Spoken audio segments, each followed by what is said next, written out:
This is Jay Dyer from Jay's Analysis. You're listening to Esoteric Hollywood. Esoteric Hollywood is where I deconstruct the biggest films in an unparalleled way, from the classics of the silver screen to today's blockbusters. Learn to watch film with new eyes as we enter Esoteric Hollywood.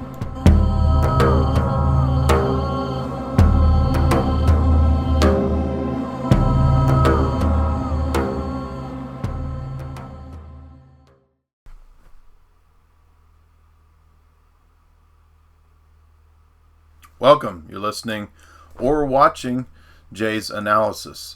And today we're going to look at a kind of overlooked book that I think is relevant because it's almost kind of like a Roman Catholic version of Tragedy and Hope. Now, Quigley, we know from Tragedy and Hope, was some form of Catholic at least. And if you haven't seen the Tragedy and Hope talks, I would encourage you to go to Jay's Analysis and you can subscribe and you can hear the full 8-part, 16-hour lecture that I did on the totality of Tragedy and Hope. Today we're going to be diving into something new and something a little bit different. Keys of This Blood by Malachi Martin. And as you can see, I've read this book as well. It's not made up. These aren't fake post-it notes stuck in here. I didn't underline just to pretend like I had read the book. But there's a lot of crazy information in here, and we also want to consider the character of Malachi Martin himself. I think he was rather dubious. He's not somebody that we want to particularly trust, and there are many reasons for that. For one, if you read his book Hostage to the Devil, which I have read, I've got thousands of books here. I couldn't find it. I'm not sure where I put it, but one of the weird things he does is promote the New Age MD M. Scott Peck in the book. And he calls Peck, he says that Peck is this good exorcist, but Peck is like a New Ager who talks about taking demons into himself. So who knows what's even true in regard to this? I don't know, but I'm not buying a lot of that. I've also read Malachi Martin's other book on the Jesuits, where he talks about, he was part of the Jesuit order for a period, and then supposedly he went his own way and went to carve his own path because he, I believe, was playing the role of the traditionalist. I don't believe that Malachi Martin was an actual traditionalist, even though that's the role he presents himself as. And there's many reasons for that. For one, which we'll actually get into, is in Keys of This Blood, the doublethink that he engages in, such as the idea that on the one hand, the popes of the Second Vatican Council are all more or less satanic, and promoting a satanic agenda, as he says many times, but they're good guys. Sorry. So you can promote a satanic agenda, but you can still be a good guy. So how in Malachi Martin's head he justifies this doublethink is beyond me. But when we really want to understand how he appears to have had a role as a dubious pseudo-traditionalist, we look at his role at Vatican II, where he was a peritus, which is one of the theological advisors, and so he actually helped draw up the ecumenical documents at the time of Vatican II, which is very hypocritical given the fact that we're supposed to take him as a serious opponent of ecumenism in the majority of his works, and he's obviously not. Now, he was very close to Cardinal Bay, one of the ecumenists at Vatican II. So Martin, I mean, you go back to his first book that he did, or one of his early first or second, and if you read that, he'll talk about, it's like a comparative religion thing, and he basically says that he uses little g for God, and he basically teaches process theology. He also affirms global warming, climate change in here, overpopulation, and these kinds of things. So no, he's not a quote trad. He's playing the role of a trad, and I believe he is one of the wise men that he talks about in this book. And by the wise men, he's talking about these CFR, Trilateral Commission type level guys like Kissinger or John McCloy or Dean Acheson. These are the characters that he talks about in this book as basically the deep state controllers, the real minds, if you will. Not necessarily the banking aspect that's funding all of this, but as the subtitle shows you, John Paul II versus Russia and the West for control of the New World Order, as if John Paul II was somehow playing this anti-globalist role versus Russia and the West. Give me a break. So another funny part of this is that it's also a Cold War book that hypes up the phony dialectic of Russia, quote unquote, versus the West, and all this Fatima nonsense about how Russia was supposed to convert to Roman Catholicism, and at no point in this Fatima message are we ever told that the London banking establishment is who was actually behind the exportation of communism, Bolshevism to Russia. Why didn't Our Lady warn us of London's errors filling the globe? But no, we're supposed to believe that the miraculous message was that Russia's errors. It's not the errors of Russia. This is the New York Warburg banking cliques that funded Lenin and Trotsky openly, right? So I guess Mary, so-called, was unaware of this. Or rather, does Fatima fit into the geopolitical agenda of the Atlanticist establishment? And I believe that Malachi Martin was one of the agents of the Atlanticist establishment. So, I mean, he's drawing up ecumenical documents, right? There's documentation, too, of him being paid by, I think, Jewish committee or somebody to be a part of this. I think you could find that on old blogs. I'm not going to name the blogs because I don't want to promote them because they're ridiculous, but you can find that if you really want to dig for it and find it. But the other interesting element of this is that even though this is a kind of a Cold War type piece of work, it's like Quigley's insofar as it also admits that it's a dialectic, a managed dialectic.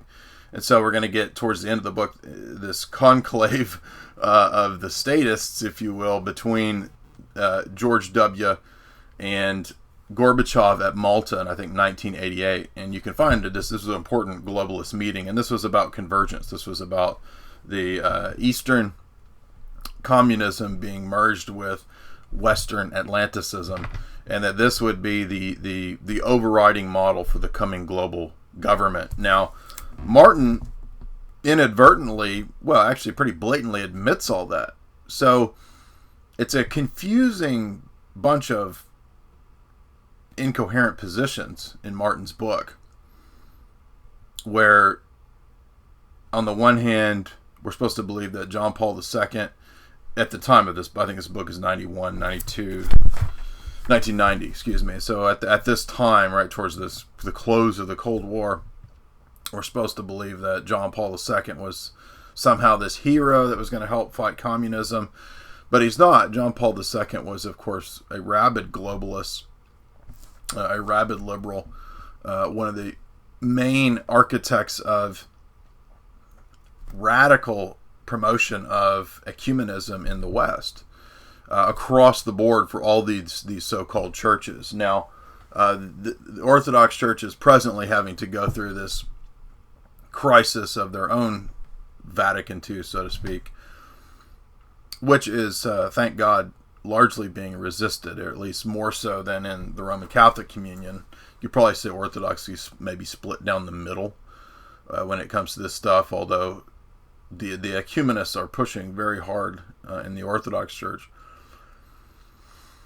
But, I mean, everybody knows that, our saints and Athos and these different places, they're all obviously 100% anti-ecumenism. Then there's no question about it. So it's going to be much more difficult given the decentralized nature of Orthodoxy, as opposed to how simple it was on the part of the West, the Rockefeller institutions. And that's all in this book as to who was behind ecumenism and who was behind getting the Vatican to become a big global promoter of ecumenism. It was much easier, I guess you could argue, in a certain way, because of the top-down structure of the Catholic Communion with the papacy, to get everybody to accept ecumenism when previous Vatican II popes had already condemned it. So it's very ridiculous. Roman Catholics ought to be aware of this.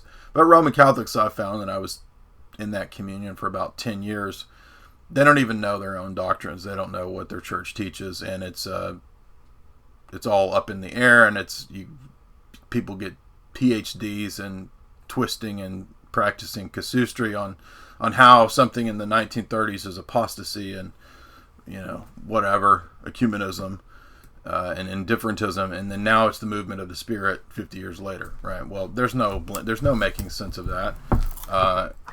And what's neat, in a way, is that even though Martin, I believe, is ultimately an agent of the deep state, what he's going to show us in this book is an admission of all these things.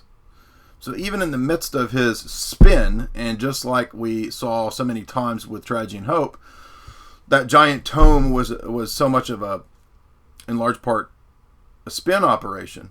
It was Quigley doing an apologetic and spinning all this stuff to say, oh, how great the bankers' wars of the 20th century were, and how it's all going to save everybody, and the world's going to be saved for liberalism, the global liberal order, which we see every day. Foreign Affairs and Foreign Policy magazine are touting and worried about losing.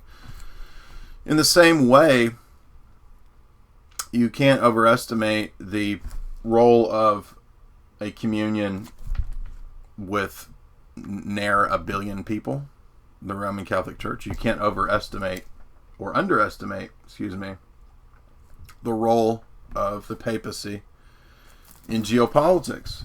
Now, how many of these people even talk about the role of the Catholic Church and the papacy in geopolitics nowadays? Hardly any. You have all these guys on the internet that do analysis, and they talk about all this stuff, and they talk about Russia, and they talk about the West, and they talk about the CIA, but they don't talk about this giant church with 1 billion people, roughly, that is now a huge player and has for a long time been a huge player in geopolitics. So what kind of analysis are you going to be giving when you're not even talking about like the biggest unified communion, supposedly? It's not really, but for practical geopolitical purposes, the world's largest religious body, maybe next to Islam. Well, next to Islam, or Islam is maybe up there almost close to the size of numbers, even though the numbers of the Catholic Church are dropping. And you're going to try to do your analysis, and you're not even going to talk about this stuff? Like, what are you talking about? Like you're missing giant puzzle pieces here. But that's, what do you expect? These people don't know what they're talking about. They haven't lived this stuff. They haven't dialogued with theologians from the Vatican. I've dialogued with the Vatican's head of Eastern theology, Commission for Eastern Theology, or whatever it's called. I don't know. I've known priests, theologians, people who were friends with John Paul II. I debated actually one of Malachi Martin's confidants. I'm not going to name him on the air, or on the internets, but I've done this for a while. None of this is new to me, so I know what I'm talking about. And there's a lot of people out there in internet world trying to do analysis, trying to understand these topics, and they don't know anything about the Vatican.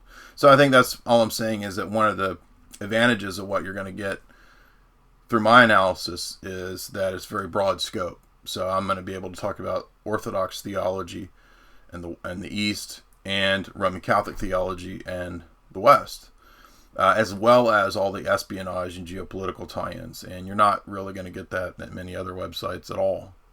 Most of them are other ones are all very limited in their scope. So let's get into Keys of this Blood. And of course, if you're watching, the first hour is always free for those who follow my work. If you come across this, the second hour is by subscription at Jay's Analysis, and this is how partly I make my living. So if you'd like to hear this or watch this in the full 2-hour form, you can go to Jay's Analysis and subscribe for $4.95 a month or for $60 a year.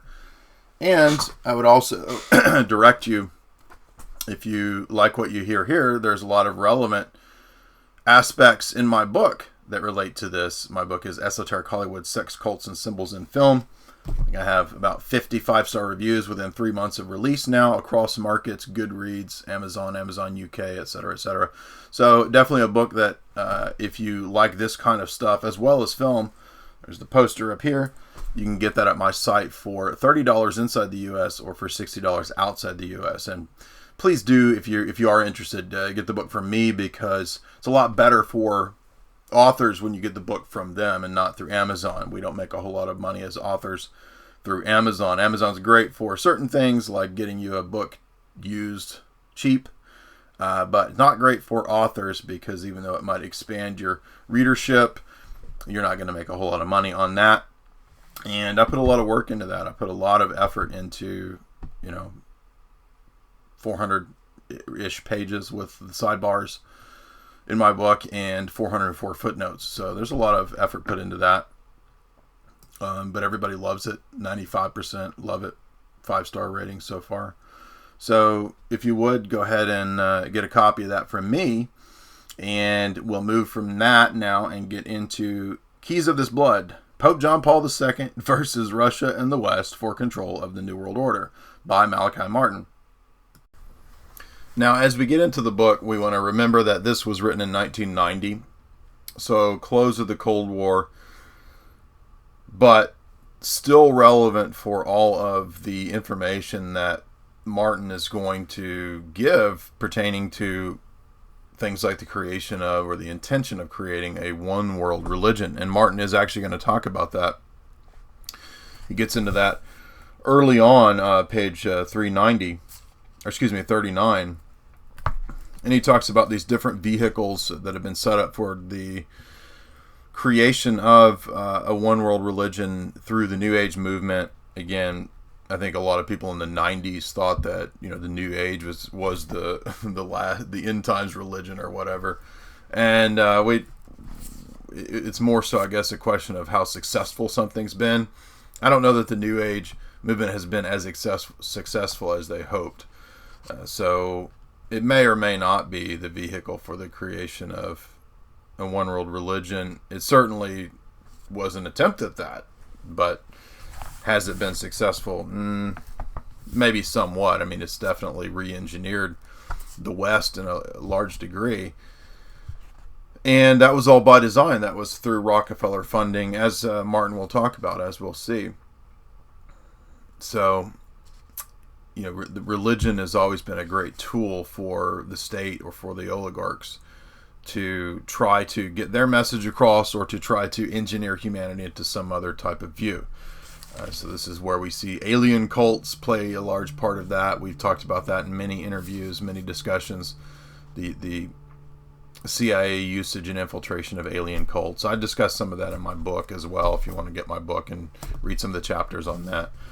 But Martin gives some examples like the Temple of Understanding and what he calls the mega religionists. And these are the people who would like to merge all the religions into one. Well, absolutely. If you're going to have a global religion or global government, you need a global state. It's global church confirmed by the global state. And page 40, he mentions at first the wise men of the West. And he says that they likewise proceed in the hope that they have always shared of the animating spirit that will be sufficient to propagate egalitarian democracy to the rest of the globe. Well, there you go, right? The liberal world order, right? The goal, supposedly, is to extend liberal democracy to the entire world. And he calls these people the inside powers. He calls them the shadow. This is the shadow government for all intents and purposes. It's not completely Zionist. A lot of these people, especially that he's talking about here, are not necessarily Zionists. Brzezinski's not a Zionist.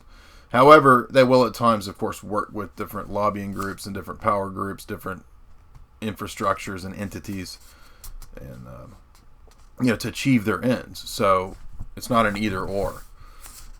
And he mentions on page 40, in this drive to create a global order, they were very successful in infiltrating and grabbing members of various hierarchies. And in particular, here he's talking about, of course, the papacy, the office of the papacy. And he says, from a geo-religious and geopolitical perspective, the office of the papacy is a tremendous role, has tremendous power and influence, obviously. So if you're the CIA, if you're the CFR, wouldn't you be interested in the papacy? Of course you would, right? And so he says that their goal was always to take the keys from Peter and to win over that office. Now, this is perfectly in line with what we read in the Alta Vendita, right? And this is what I've talked about many times, this little short document that you can get. I think John Venari is the one who publishes it, put it out. But the Alta Vendita talks about the older lodge plans and structures of the P2 and Grand Orient Masonry to take over and use the office of the papacy, not to destroy it, but to use it as an instrument of the revolution. Now, a lot of these well-meaning Cold Warrior types, and again, this book is set in that milieu for these Cold Warrior types, these neocon types nowadays.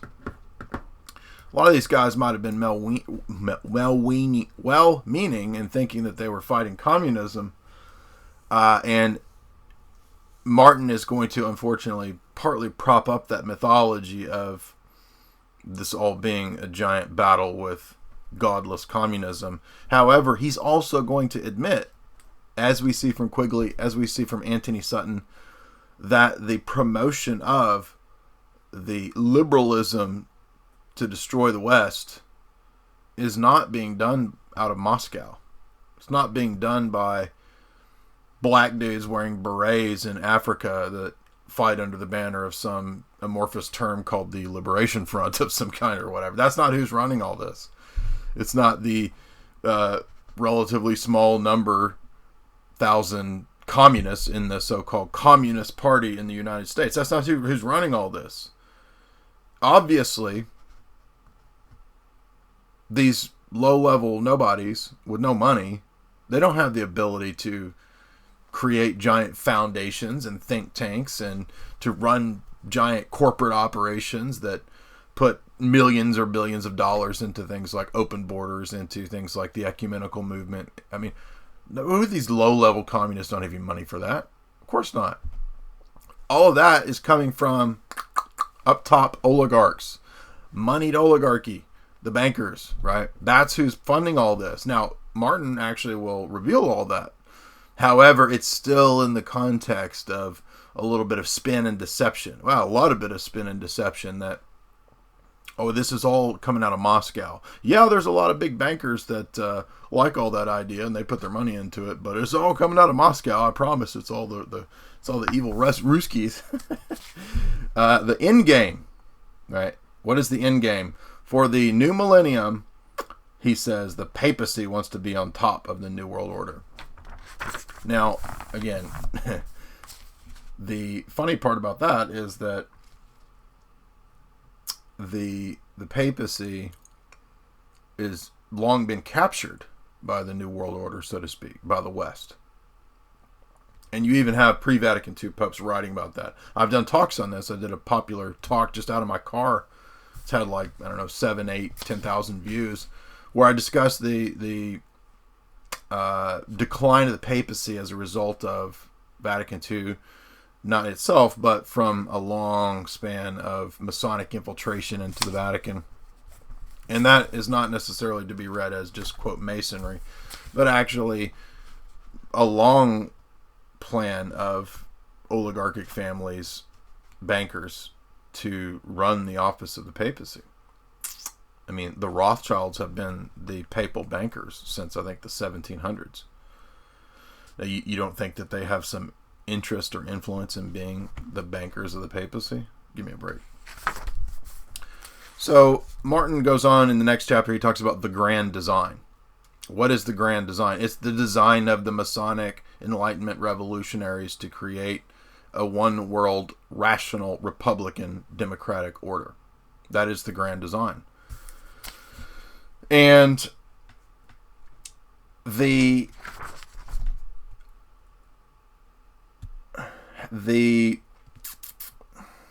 what do we want to say? The means by which this is done, as he said in chapter 1, is through the expansion of liberal democracy throughout the world. This is why I've been saying for years now in so many interviews and talks that the goal of Masonry is as a revolutionary force to bring the democratic republics. Now, you think, well, what's wrong with that? Democratic republics, that sounds fair. No.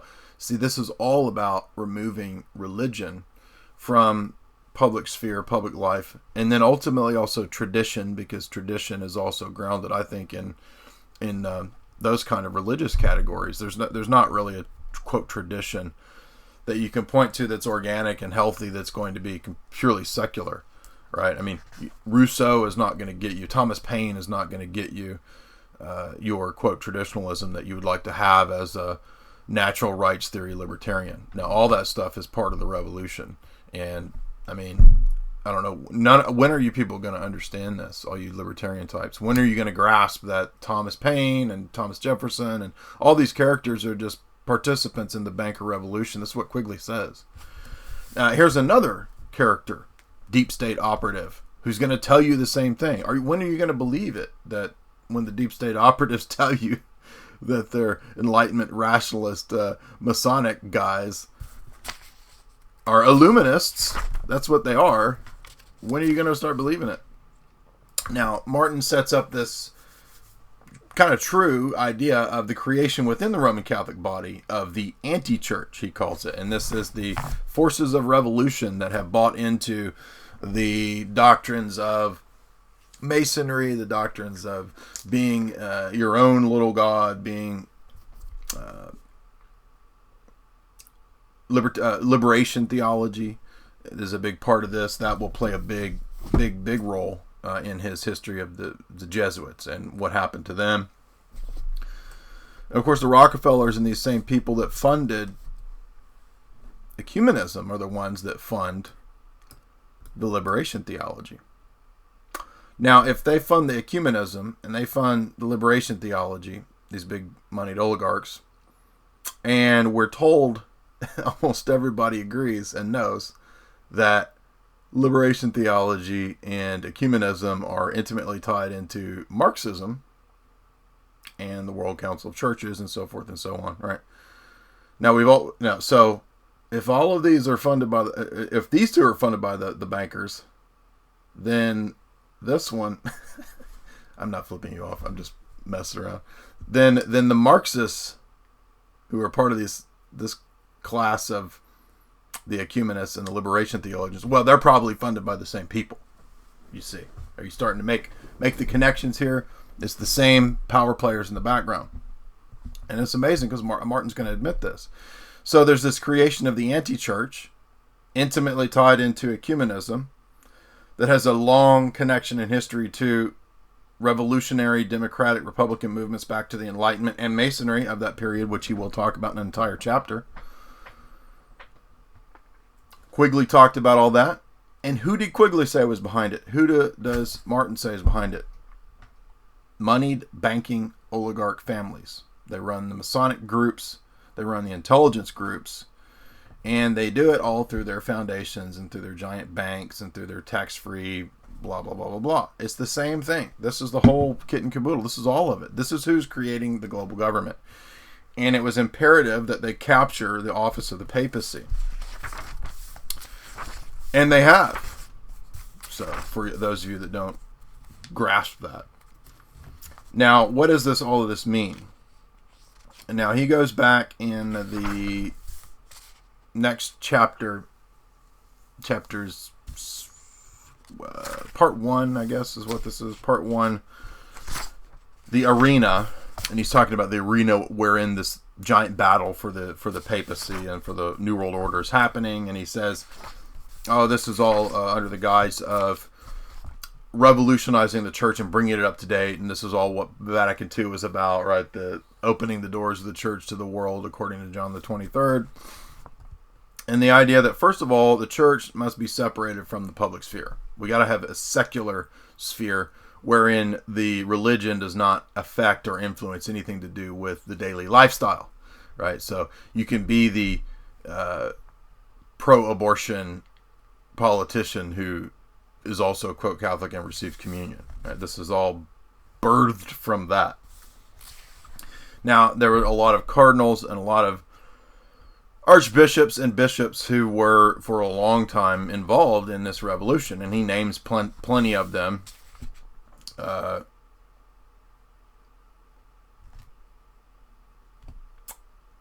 mean, these guys that are so bad that they actually think that John Paul II and Cardinal Ratzinger, Benedict XVI, that they were actually conservatives. They're not. They're revolutionaries who play the roles of conservative. And just like John Paul II, and just like Paul VI, and just like John the 23rd, and just like Benedict XVI, and now Bergoglio, Pope Francis, who was a Jesuit, just like Martin, they are playing the role of the traditionalist, right? They have mastered the office of the bureaucracy. They've mastered bureaucracy to the extent that they can, and I've watched this for many, many years, they can throw a bone to the trads every now and then. Oh, we'll give you the motu proprio, which allows you to have a Latin Mass, and then charge forward into the most absurd revolutionary doctrines that are completely antithetical to everything in the history of Christianity and Catholicism especially. But they're able to fool you by every now and then throwing you a bone. And they play these roles. They play these roles very well. Because they really do they're either true believers in their revolution, so to speak. They really are. Many of them are Masons, and they really do believe in perennial philosophy or theology to some extent, which is actually understandable given the fact that Western Latin theology from the last 1,000 years is just another branch of perennial philosophy, right? It literally teaches this in Thomism, right? There's no difference between when Aristotle says the unmoved mover, the great architect, right? Thomas Aquinas says, oh, he's talking about the same God as we are. No, he's not. He's talking about an impersonal force, right? That is not what's in Exodus 3:14. That's not an impersonal force. That's a personal God.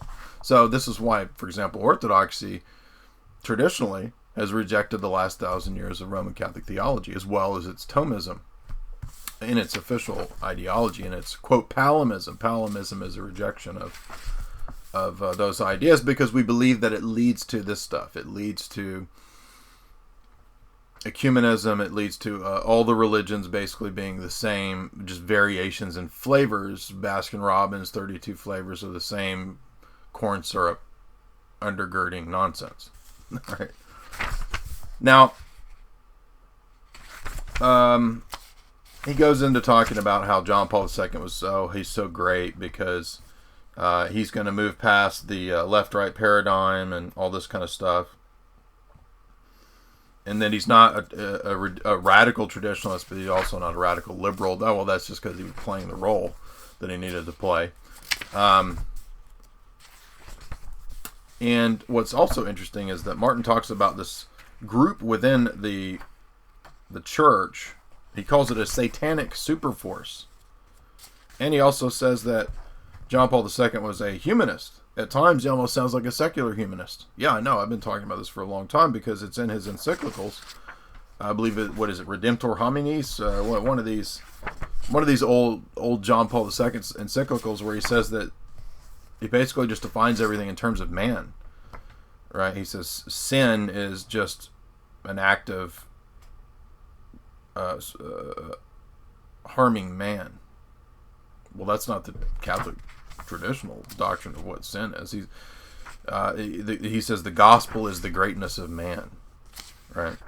And I'm not taking that out of context because it's not really clarified, in like a limited sense where he's saying this. He says these very bizarre things, and the idea here is that there's an attempt supposedly that he wants to reach out to communism and communism's concerns and all this kind of stuff.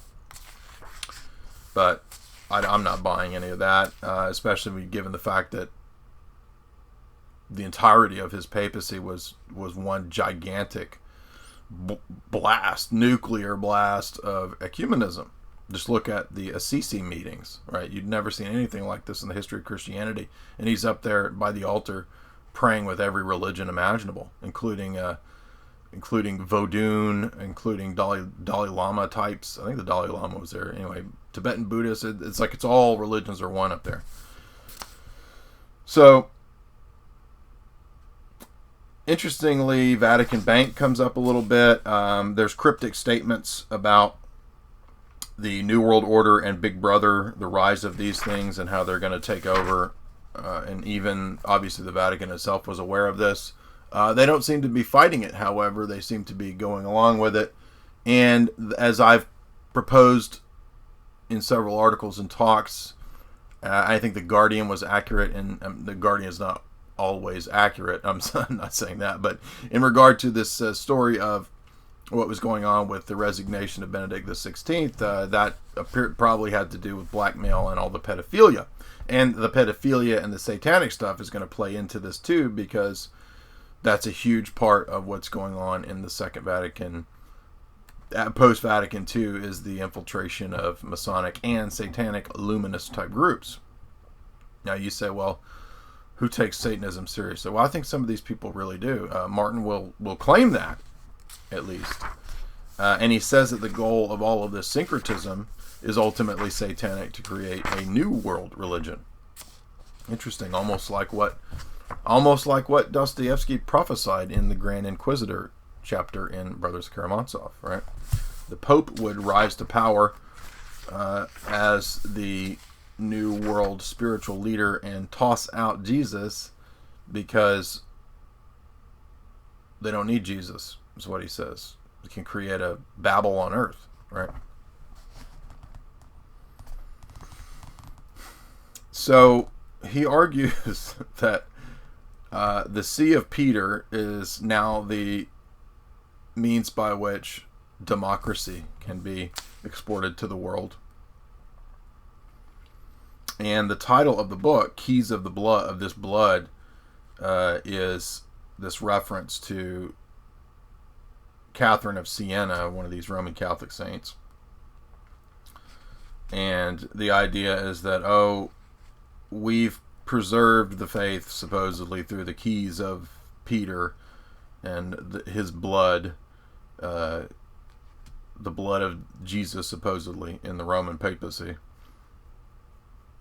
And in this poem or this dialogue that Catherine of Siena has, supposedly God the Father talks to her, which is nonsense. God the Father's not talking to her. The idea is the keys of Peter will never be weakened because the blood of Jesus can never be diluted. And I think what Martin, as a deep state operative, sees as so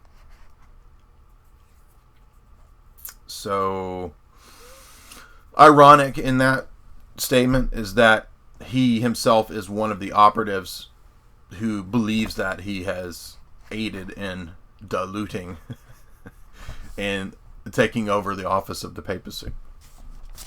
You see. So he goes on to talk about different religions, more of his comparative religion type stuff. He talks about Judaism, the Baha'i New Age faith. He talks about nationalism and why orthodoxy is no good, because orthodoxy it still believes in nation states, and nation states are failed because we're moving towards the global order. We can't have nations anymore. That's old stuff, right? And so the true geopolitical leader in the world, Martin argues, is the Pope. So in order for the church to take on this role of geopolitical leader, this is Martin's analysis, page 143, Vatican II had to happen. So Vatican II is a geopolitical motive, in part, Martin argues, which is interesting because we almost always hear the theological motivations and conspiracies related to Vatican II, which are all true, but it's always overlooked oftentimes the geopolitical motivation behind Vatican II to, quote, update the church, to be the vehicle for the coming world religion. That's what he's arguing. And this, he says, is why John Paul II agreed not to condemn communism. John the 23rd agreed not to condemn communism at the time of Vatican II. And at the time of Vatican II, there were already 2/3 of the bishops, Martin claims, in rebellion against the papacy. So at the time of Vatican II, already 2/3 of the Roman Catholic Church was done with papal teaching. So this is all the more absurd, that when you get into this and you try to figure out the claims of Roman Catholicism that the church is grounded in union and communion with the office of Peter, and for the last 50 years, 2/3 of their own bishops don't even believe that, which, technically speaking, would actually make them heretics and in schism. And you're not supposed to commune with a heretic or schismatic. So the whole thing just falls apart. Now, Martin thinks that's all kind of funny, I think, in the big picture, because he had a big hand in that. He had a big hand in again, authoring and promoting these ecumenical documents, while at the same time, and helping to get them passed at Vatican II, while at the same time playing this role of phony traditionalist, by which he dupes all the dummies who actually believe this stuff into continuing to follow the popes who are the agents of Antichrist revolution, according to him. So, again, I lived in this world for 10 years, and I'm not just talking about the Malachi Martin world. I'm talking about all of these worlds, the FSSP, the SSPX, the CMRI, the SSPV, all these groups. It just becomes ludicrous. And then once you understand the geopolitical stuff and you understand the Vatican banking stuff, it's just like it becomes preposterous, really. Now, so what he does in the next section, we get into around page 160, 200, starts discussing the wise men. And these are these CFR big time player foundation types that we've been talking about. And their global chess piece moves in terms of geopolitics. And the whole thing is about creating a global government. That's the whole goal. Now, that's all correct. We all know about that. And Gorbachev becomes an agent of the West to open up Eurasia to the synthesis of the dialectic of East and West. Now, you'll hear a lot of people in geopolitical comments and analysts and all this kind of stuff who say, oh no, there was this older idea of convergence, this Alvin Toffler type. This never happened, right? This was that's an old 70s failed plan. No, it's happened. It has happened. And it did happen through many of these meetings that a lot of people aren't aware of, right? There's the big one with Brzezinski in the 70s and Kissinger and all these people and all these neocons that Gould and Fitzgerald talk about in the interview I did with them. There's this 1988 one that Malachi Martin's going to talk about between Gorbachev and W at Malta. And you should also listen to the interview that Tim Kelly did with Mark Hackard on Malta and CIA spies in Malta. That's all true. Now, again, this is not to say that, that means that the West was the good guys, Gorbachev was the bad guys. This is not to say, the West were the good guys and the Bolshevik Ruskies and these characters were all the bad guys and Stalin was the good guy and the West is the bad guy. No. It's not like that. It's big players being utilized by big money and big international interests.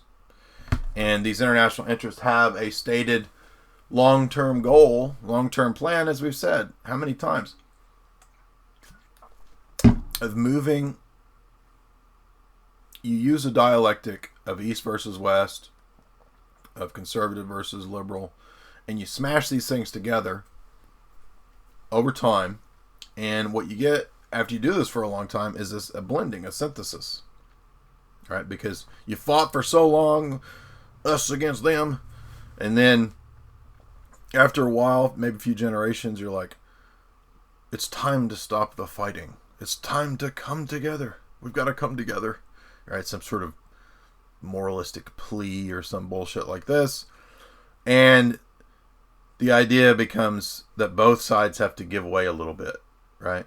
So what you've actually done is move the whole, I guess you could use that Overton window term. You've moved the whole spectrum over to liberal democracy, the left, so to speak, right? This is what Quigley says in Tragedy and Hope, that the reason for all of the moneyed oligarchs and the big foundations funding leftist movements, communist movements, socialist movements, liberal. The reason they were doing that is not because they were really tied to the ideology, but that it was a tool most useful for getting their long-term plans into place.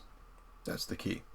And it happens not just in the U.S. in the political theater of the U.S. It happens globally. They do the exact same things because nobody ever catches on to dialectics and these false paradigms. So the bankers in Latin America, and this is all talked about here. This is great. This whole section on Shell, big oil. These are the people who are running all this stuff. IMF, he talks about, and the globalists and their end game, he says. This is pages 160 to 75.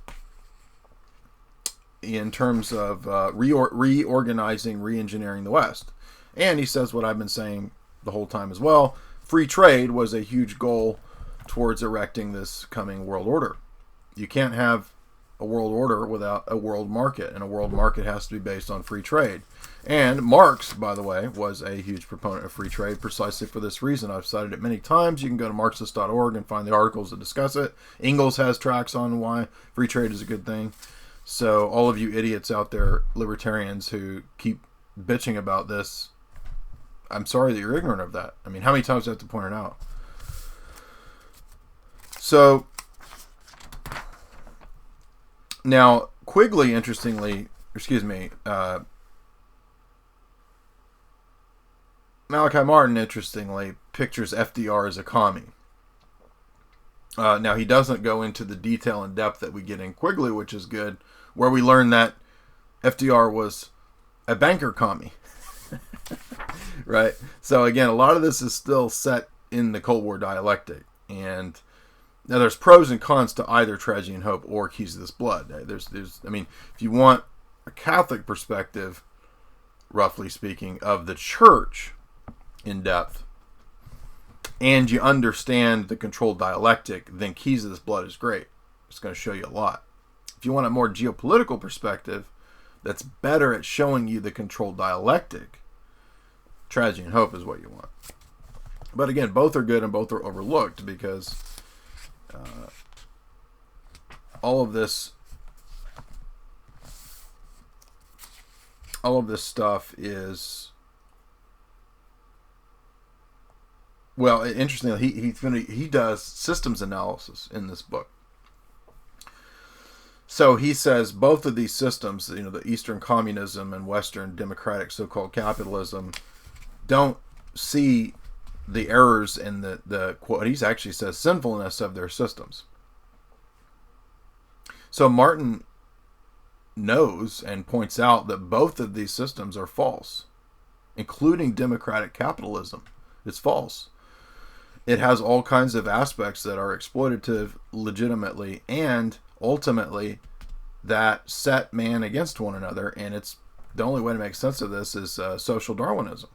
And that's why the traditional capitalists out of England and so forth, they're all Darwinists, because that is the ideology of monopoly capitalism. And it's hard to see exactly how classic free market capitalism doesn't lead to monopoly capitalism. I mean, you can try to interject all these moral limitations and qualms and all this kind of stuff, but the entire system is built on the economic lens dominating all of life. All of man's being and life and existence is to be read first and foremost, primarily first presupposition, first maxim starting point through economic theory. And so invisible hand is supposed to take care of everything. But we don't start with economic theory as the way to understand man and his existence. That is not the way that Revelation starts in understanding man. That's why that is a secular theory.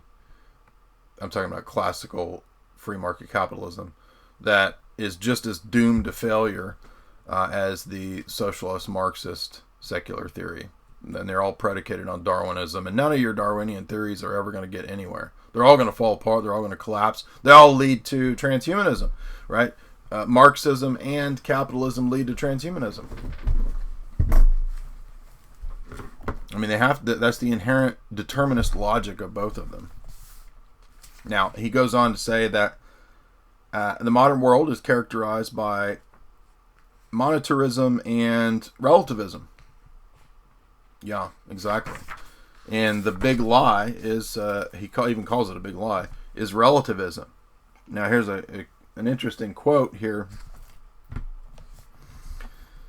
And it's all set, of course, in this bogus dialectic that he talks about. But if we understand that, then we can understand what's going on. Nothing short of the religious and moral conversion of the people of Russia and a similar conversion in the West will solve the ever-intensifying geopolitical crisis and allow the fierce millennium endgame of the New World Order he's talking about to result in a peace. This judgment of the ever-continuing papacy comes reinforced by the memory of the papacy, which from the beginning of the Soviet party state was watched by the champions of the hammer and the sickle, and fully comprehended what was involved in the Leninist creation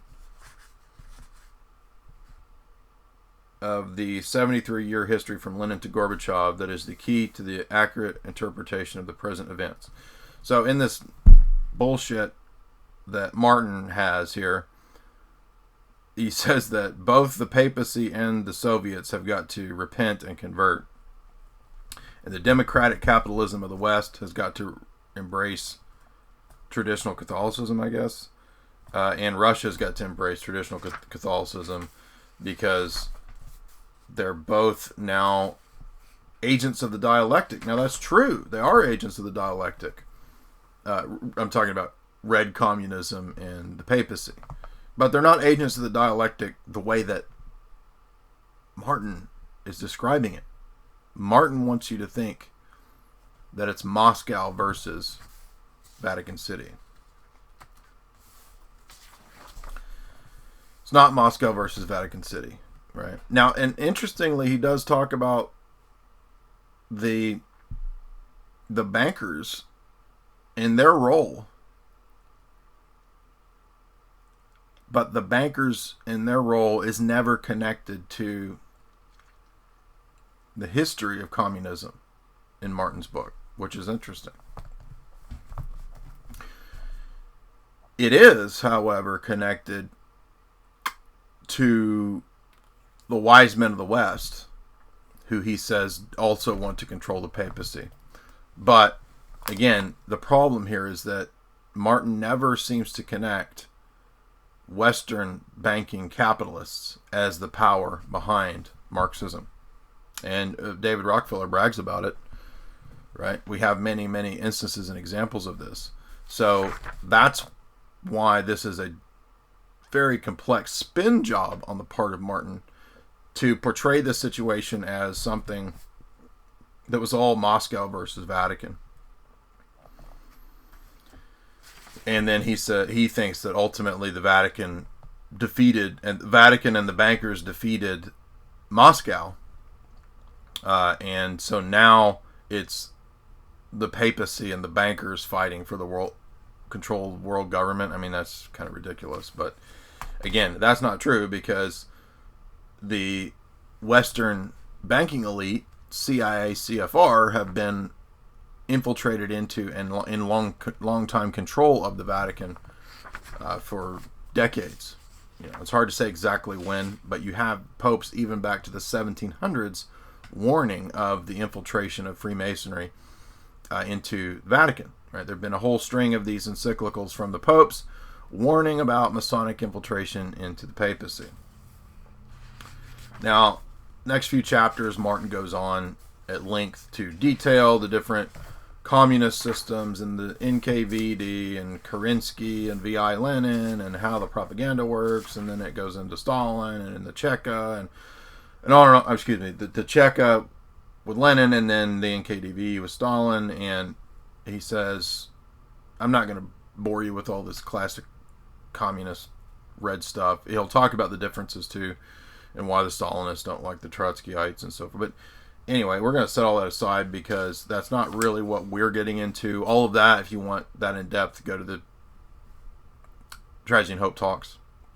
What we're concerned with here mainly is what Martin's going to say about the coming global order and the infiltration of the papacy. Now, he portrays it as all these communists. Now, there were communists that infiltrated the papacy and the bishoprics and all this kind of stuff. There were Masons that did this, right? Grand Orient types, occultists, OTO, Crowleyans, right? Cardinal Rampolla. If you haven't heard that story, you can read about that.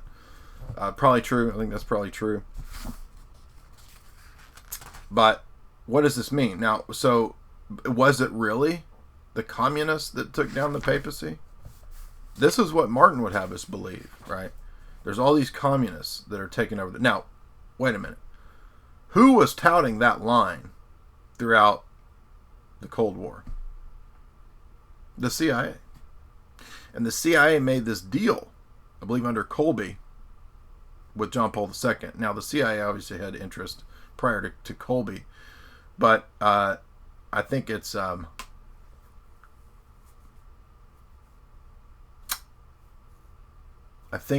Gould Fitzgerald that mentioned Colby and his Templars and the deals with the Vatican and John Paul. It may be mentioned in here, and then I think it's also mentioned in Gordon Thomas's book on the Mossad. I think is also where it's mentioned, with the CIA having direct sort of communique discussions with John Paul II, and that was all under the auspices of, we got to fight the commies, or the commies are going to get us, they're going to take over everything, they're going to destroy the church. And this is why we have the P2 stuff, and then the Gladio stuff, right, in Italy. That all ties into this. But the problem, again, is that Russia's not running all this stuff. Now, Russia, right, which has this system that's not organic to it, laid over it in Bolshevism, and then ultimately in Stalinism, which is weird because it becomes communism, but Stalin becomes kind of the czar figure type thing. So that's a little different. But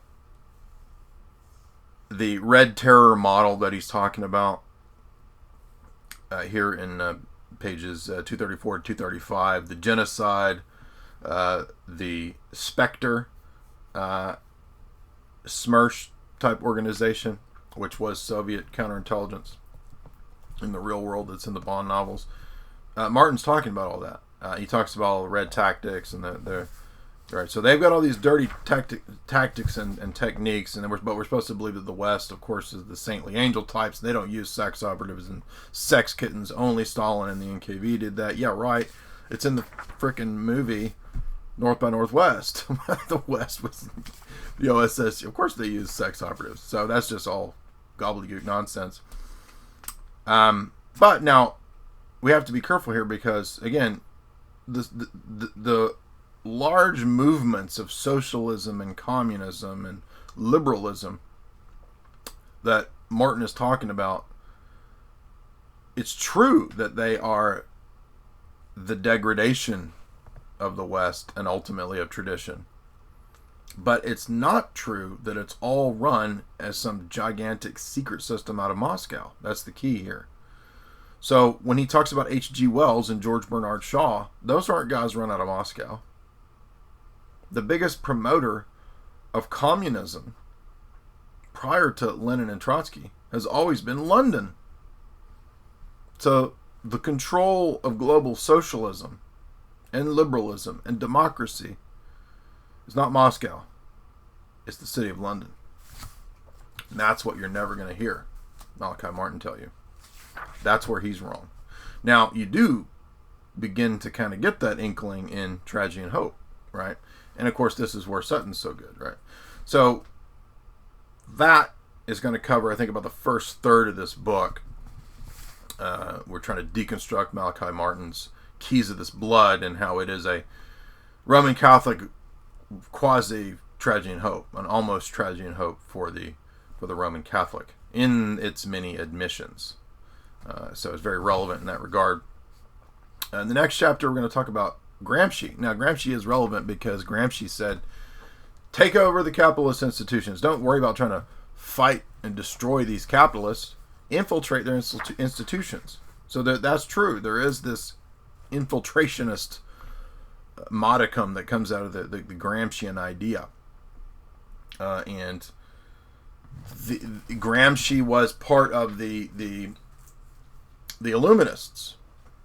No, so when we talk about the original Adam Weishaupt Illuminati, if you read Terry Melanson's book, what you're getting there is how this is communism, Jacobinism out of the Enlightenment. And it is often tied into Masonry, and it meshes very well with Grand Orient Masonry, which is more radical, right? And so what we get in Moscow is that kind of Masonry, generally speaking, not British Freemasonry. But what we learn, I think, ultimately in the big picture is that these are controlled dialectics.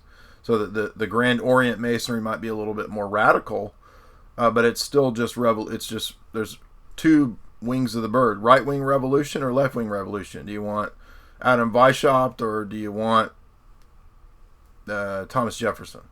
Right? Should we have private property or should it just be total? Everybody share everybody's wives, right? I mean, literally. I'm not joking, by the way. But so, Illuminism, the Illuminati, literally, historically, do have progenitors in characters like Marx, in Lenin, Trotsky, and they are members of these radical lodges. That's the real Illuminati, so to speak. And in their philosophy, they're totally anti-supernatural. They're supposedly anti-superstition, but in actual fact, their rationalism is just another branch of superstition. So basically, the Illuminati are just the successors to Voltaire and Diderot. That's who the Illuminati are. Now, these other kinds of occult groups, like Crowleyanism or whatever, they might call themselves Illuminati. A lot of these different groups use that terminology. But Gramsci, and this is a guy who is a direct descendant of Giuseppe Mazzini, and these are guys who are involved in Italian lodges. Right? The Alta Vendita is a plan from this kind of lodge for the infiltration and takeover of the Vatican, to use that office, so to speak, for its own designs. And that's what we've been talking about. And that's what Martin's talking about. And he is correct in that regard.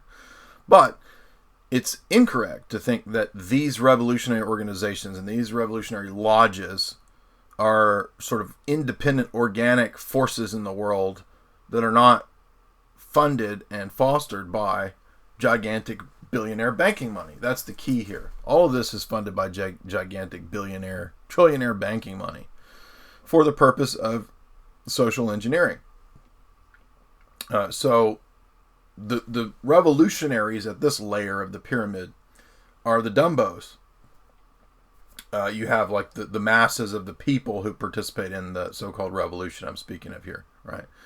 So above them, you have the handlers, and these are the people who might be involved in the lodges, who might be involved in foundation work, the philosopher types. What's his name?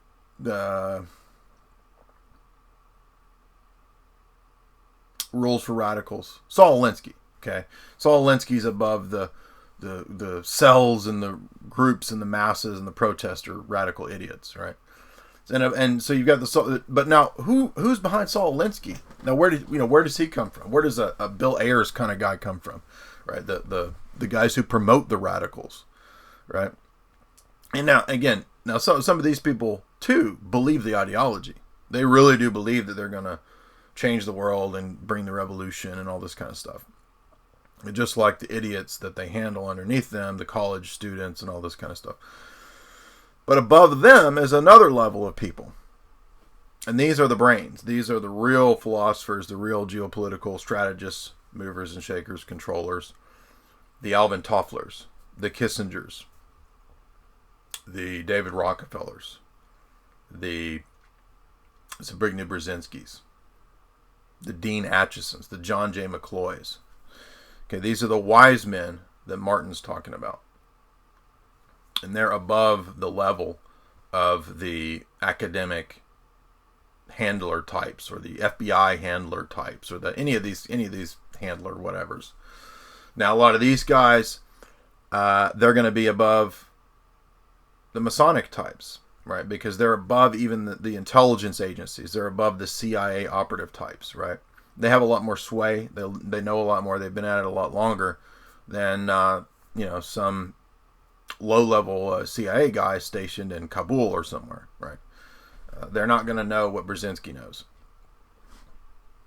So that's how a lot of this works, and it is accurate to talk about it kind of in a pyramid because it's compartmentalization of knowledge and understanding at the different levels and layers of the pyramid as you move up. And it is, again, its central tool for the last several hundred years is revolution. Revolution. But none of these revolutions have anything to do, ultimately, with what they're packaged and sold as. They're not about the people. They're not about democracy. They're not about egalitarianism or equality. No matter how many of the members of the revolutionary movements believe that, that's not what the movements are about in terms of the people and the power players and the money that directs and funds them. You see what I'm saying? That's what's crucial to understand. And you don't start to grasp that until you've really spent a lot of time in these big fat tomes. And I'm not bragging, I'm just saying that's how it is, right? Until you've read Tragedy and Hope, until you sat down and read this boring dated tome, it's not until you start to see that you understand that dialectics is a much bigger game and a much longer game than just GOP and Democrat in America. That's one manifestation of this. But whether Italy ends up with an Italian republic run by socialists or run by so-called fascists, it's not going to matter. One might be a little more revolutionary than the other one. They're both revolutionary. That's the key. Same with America. The American ideology is revolutionary, right? And so I welcome postmodernism destroying it because postmodernism is the inevitable breakdown of the false left-right paradigm. So we've covered then the first big chunk of Malachi Martin's book. Again, this is written in 1990. And what we're going to see in section 2, hour 2, is a lot of prophetic statements, a lot of things that, unless Martin was on the inside, there's just no way he could have known this. There's a particularly phenomenal prediction that he made in 1990 that I don't know how there's any way he could have known this. He obviously didn't have a crystal ball, but if he is, connected to the wise men of the West and the intelligence apparatchiks, it's very, very plausible how he would have known what was going to happen, particularly in the Roman Catholic Communion from 1990 up to today, 2017, and presumably into the near future as well. So that's what we're going to deal with in hour 2 for subscribers. This has been the first hour, Keys of This Blood. I'm Jay Dyer from Jay's Analysis. Thank you for watching or listening. And if you'd like to hear the rest, please go to Jay's Analysis and subscribe. $4.95 a month, $60 a year. Nobody else gives you this kind of analysis.